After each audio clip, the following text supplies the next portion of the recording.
There is a generation that has invaded our planet,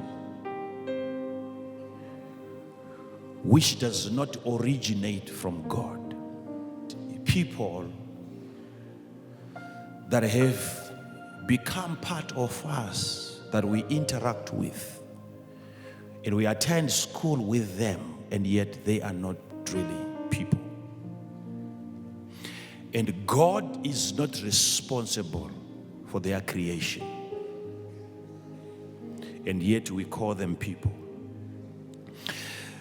There is a difference between a person who is possessed by a demon. A person possessed by a demon is a person yet possessed by a demon. But there is a creation that wasn't created by God, which might not really be possessed by a demon, but the creation itself was produced by a demon.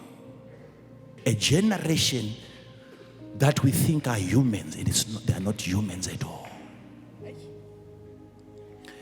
And it is the generation of the serpent,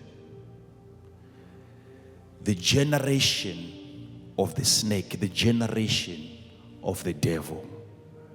I will prove to you today that the devil himself has his own descendants. It's an important message that if you don't understand it, it is the devil himself stopping you from understanding him.